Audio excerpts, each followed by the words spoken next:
Welcome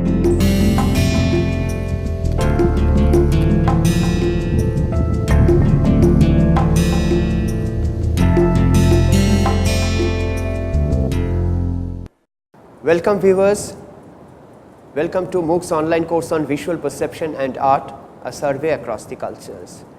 This is the 10th lecture today, and in this lecture we will be discussing photography and its role in changing and altering our visual perception. It is undeniably true that after the invention of camera and after the emergence of photography as a major visual tool in our daily life and in also in various sectors like advertisements, journalism, even in our personal memories and all, photography has played a very significant role, to the extent that it has not only changed the way we look at the world, but it also changed the way we look at painting, because photography now demonstrated that it was able to do certain things, able to depict the life and the objects in a very, very realistic manner, making painting or the job of the very realistic academic painters almost useless. So, in a sense, photography overtook that position, but looking at photography from a different angle, photography also opened up new spaces, new ways of capturing incidents, events, sites, locations, so on and so forth. Invention of camera was one of the greatest moments in the history of mankind, no doubt about that. It was certainly a technological achievement, but more than that, it changed and altered the human visual perception in a big way, once and for all.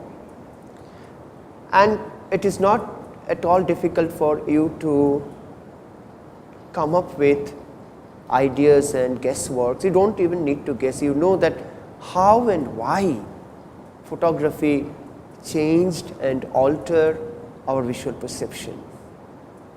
The very fact that photography or camera as a tool was almost replacing or behaving like a parallel eye for us itself was a very, very strong kind of experience for mankind. Until the invention of camera, we had this pair of eyes, the only pair of eyes through which we could make sense of the world we are inhabiting. Now we have another eye, which is called lens of the camera, which not only functioned parallelly like an eye, but it began to behave in peculiar ways. It began to expand its function, expand its abilities and power and capabilities to the extent that even our eyes, our biological natural eyes, could never match. When you look at a few very early examples of photography, like this 1911 photography of the city of New York, or the hand of man, that is what it is called because it is one of the earliest kind of photographs of a railway engine approaching you, the viewer.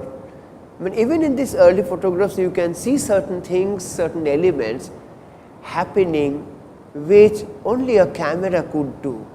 I mean, capture a particular moment, capture a particular situation, which when captured gets so still and stagnant and permanent, then you are bound to look at it from a different kind of perspective. I mean, something like the way the smoke belches out of the railway engine, we all have seen that, but we have never seen that captured in one particular fraction of a second, unless and until the camera captured it. So, camera started capturing moments and situations for us, enabling us to see them, to look at them in a way we have never looked at them before. Then we have not just moment, but a light situation. We are all very familiar with the changing light situation around us. I am not saying that it is only after the emergence of photography, after the appearance of camera, that we learned how to look at light.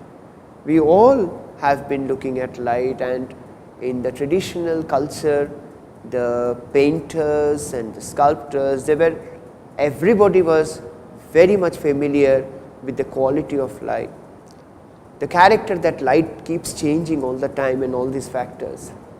But then the moment a particular situation of light, a combination of light and shade gets trapped within the frame of a photograph, then we begin to see light in a different sense. We begin to experience and enjoy that light situation in a different way, and I think we begin to take care of these elements, something that we had always considered very common, very banal, that we never bothered to look at them carefully. Now camera or photography makes us aware of these phenomenon, aware of these situations, very vibrant situations around us all the time. A photography like this one, taken in 1948 in Detroit by a photographer called Harry Callahan, called Weeds Against the Sky, is a photograph that comes very close to a pen drawing. Not that this photograph is trying to emulate or imitate a pen drawing, but a photographer can actually play with the contrast, can play with light and shade, that is tonality, and can create an image which comes very close to the sensibility of a drawing. In fact, a photographer, if he or she wants, can make a particular photograph look almost like a painting. Once again, these photographers, nobody is actually imitating photography or emulating photography. Nobody is trying to, replace painting. Everybody is trying to create a new language of photography. Everybody is trying to create a new language of photography, but many of them were also having the language of painting in their mind. So, a new kind of visual perception now emerging. The concept of visual reality also became the most crucial idea to encounter now. Apart from the light situation, apart from this element of moment in photography, what is visual reality becomes a very important question, not only for the photographers, but also for the viewers who are looking at the photograph. Because on the one hand, photography appeared to be too real to avoid, and on the other hand, photography was identified as a tool to reconstruct the real. So, the question that we arrive at finally is whether photography is completely and totally reliable thing, that is photography, is it able to replace the visual reality, or photography is actually not a visual reality the way we expect photography to almost replace the visual reality or copy the visual reality, or kind of make a very faithful copy of the reality. No, often it seems that photography is a visual reconstruction. So, what it is finally? Is photography a visual reality itself, or it is a visual reconstruction? Because in many cases a photography looks like as if you are looking at it, as if you were there behind the camera, as if this view could have been viewed without the camera. That is the case with the left hand photograph. But when you look at the photograph at the right hand, there of course you find something else is happening. Probably you might have also noticed and observed some strange juxtaposition of architectural corners or buildings and light and shade and black and white, things like that. But when a particular photograph is clicked and framed by a particular photographer, then this particular vision, this very specific vision is reconstructed for you. If that photographer was not there, probably it was not possible for us to see the same thing in this particular light, in this particular composition. So, broadly speaking, there are two kinds of visual realities that a photographer deals with. One, which is also called a candid photography, where you do not intervene much, and the other where you do intervene and reconstruct the reality in order to make an independent visual statement. And mind it, both these kinds of photography influence and change our visual perception to a great extent. So, the question is, what is real? Does the photographic artist have the same right to invent reality that a painter or sculptor does, or should photography always be bound by what can be put in front of the camera? Both representation of the real and the reconstruction of the real became problematic. So, the very fact that the photography has the camera has a tremendous freedom of capturing anything that it wants is often contradicted or challenged by the other notion that no, it is also limited, it is also constrained by certain limitations, because camera, however mechanical it might be as a device, has to be handled by a brain or an eye with a brain behind it, because every snap that you are taking, every frame that you are trying to capture is an active and conscious choice, and it is the choice that makes everything very subjective. Hence, this is also another very important aspect with regard to the understanding of photography and visual perception, that photography, though it may apparently look very neutral, it is not a neutral medium. It exercises a choice, it exercises certain kind of position, that is a cultural position, social position, even a physical position. It exercises also the freedom to alter the frame or transform the frame mechanically during the process. So, when you look at a photograph like this, which is apparently the image of a very commonplace thing in an urban life, but a photographer makes you see a very common thing in a very extraordinary way, the way you have not looked at it before. Hence, by this process, it is also influencing your visual perception.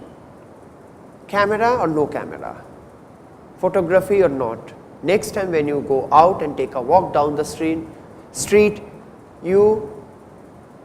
there are chances that you would also begin to look at things from a different angle and with a slightly different intention also, to enjoy the composition of black and white, to enjoy a wonderful juxtaposition of light and shade, to enjoy a certain kind of peculiar perspective which you might have otherwise avoided, or you might have left it unnoticed. Then photography in the context of visual reality also plays the function of capturing some very important, extremely stunning moments of visual reality, social reality, political reality for the rest of us to see. Because there are locations and places like a war zone, for example, where common people cannot reach. Only soldiers can reach and photographers can reach. So photographers from the war front send us photographs of battle scenes, of violent images, which otherwise we would never have a chance to witness unless and until we go to the front and witness the war. So it is in this sense certain visual reality is exceptional in photography. It can be done only through camera. It can be done only by photographer, and hence the visual reality it is trying to capture also becomes very exceptional.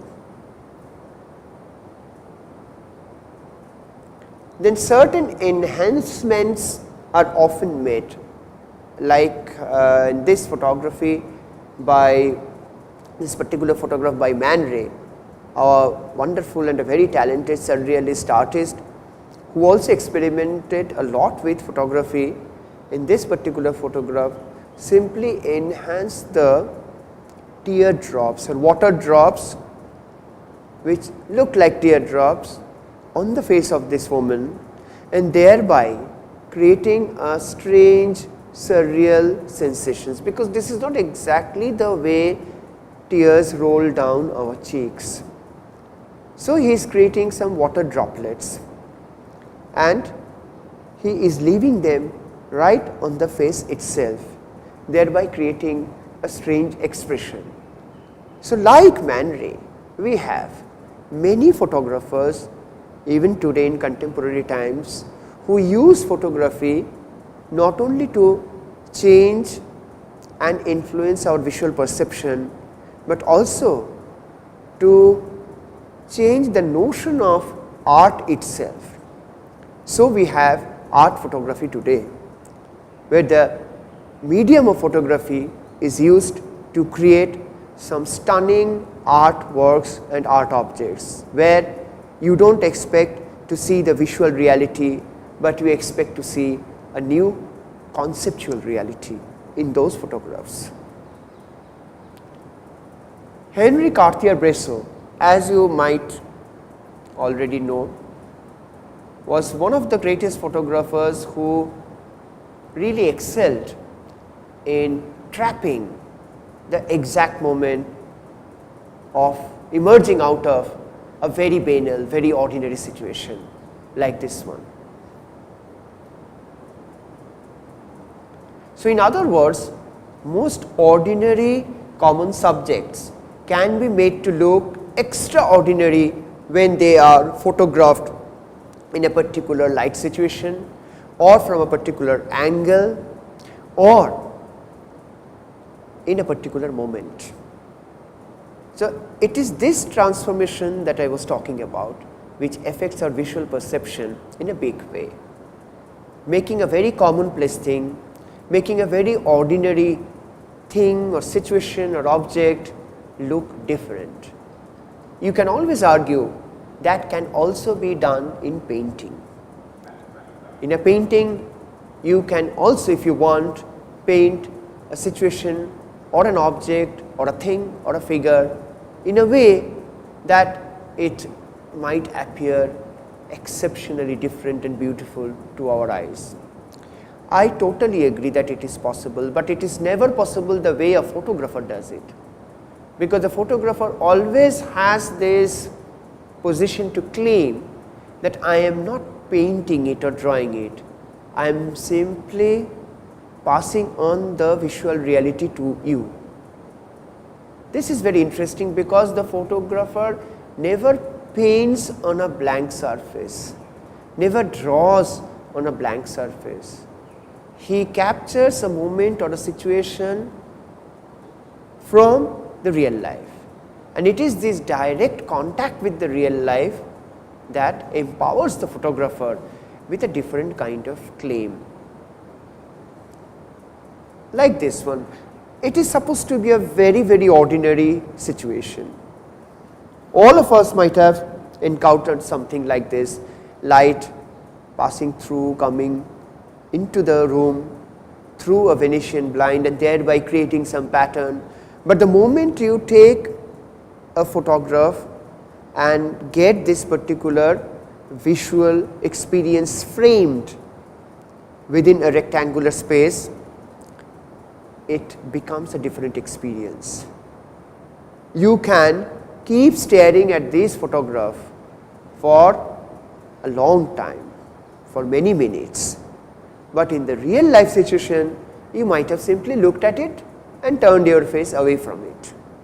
Why it happens that in a photograph a very ordinary object can draw our attention in a way which fails to draw our attention in real life? Think about it, and later let us know what do you think could be the possible reasons that work behind this extraordinary power of photography, which is able to make the most ordinary things look extraordinary. Or something like this, a very simple photograph, but when captured from a particular angle in a particular moment, it looks different.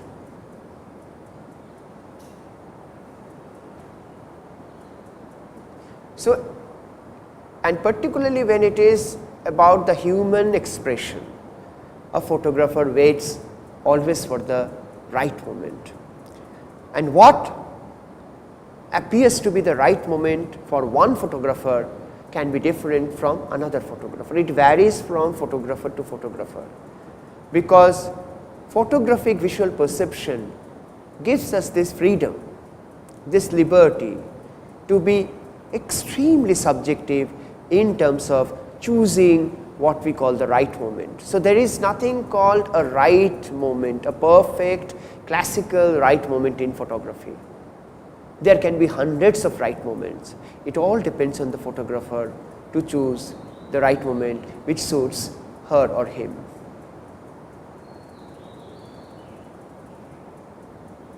So, very banal images like this look very interesting, maybe as a pattern, maybe as a color combination, maybe as a geometric juxtaposition when they are photographed, and it evokes different sensations, different memories, it evokes even different emotions. So, the angle of camera can create some peculiar patterns and combination of patterns which in our naked eye might fail to see or notice, like this one, or a landscape like this one. And also this human touch, this very emotional touch that is often captured by many photographers, like this one.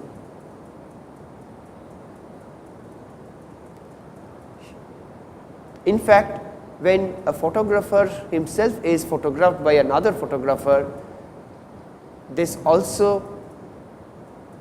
gives us a scope to study, though this is not really the moment, or we do not have the scope to study this in great depth, but I suggest that if you are interested, you can actually study how the street photographers create and operate within a different kind of visual ambience, different kind of visual world, creating an artificial backdrop with painted architecture or palace or Taj Mahal, asking the customers to stand or sit right in front of it and creating another virtual world for them.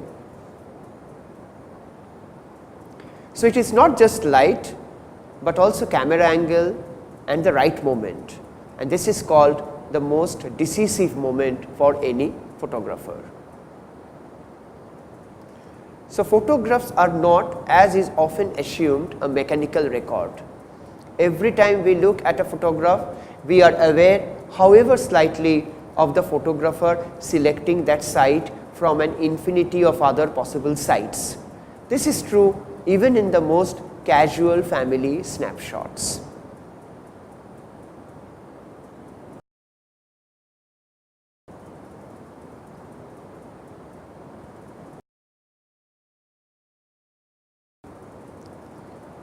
So capturing the moment is often the most challenging task of any photographer, like this one, and that definitely alters our visual perception, because we don't chase a capturing moment, it happens in front of us. But for a photographer, one has to, if he or she is a photographer, he or she will have to chase the right moment, chase that, wait for that moment, and get all its senses so alert that the moment it happens, his or her hand or fingers automatically presses the shutter button.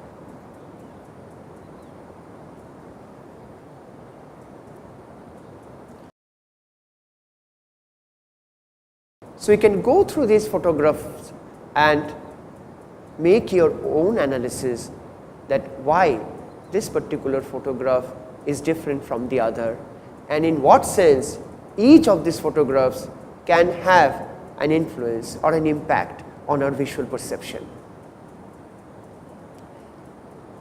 It has been said that camera, be it still camera or a movie camera, it emerges as the new eye of human civilization, which I have already mentioned. Now, there is a film called Man with a Movie Camera by Dziga Vertov, made in 1929.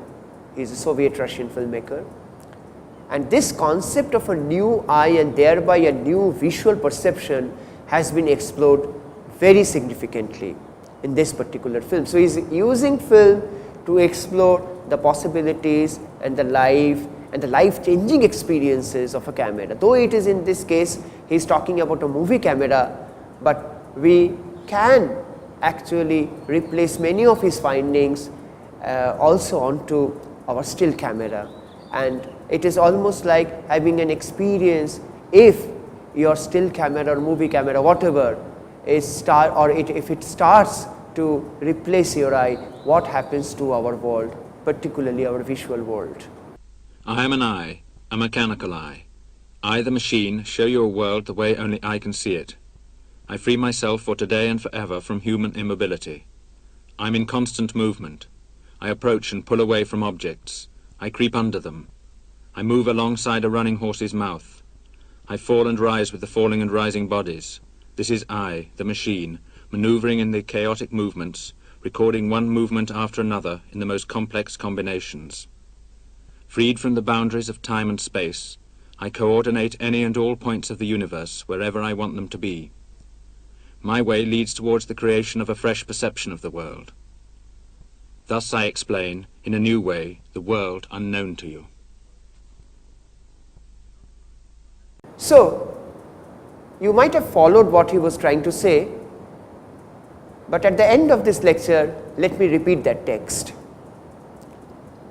as if the camera is writing its own biography. The camera says, I am an eye, a mechanical eye, I the machine.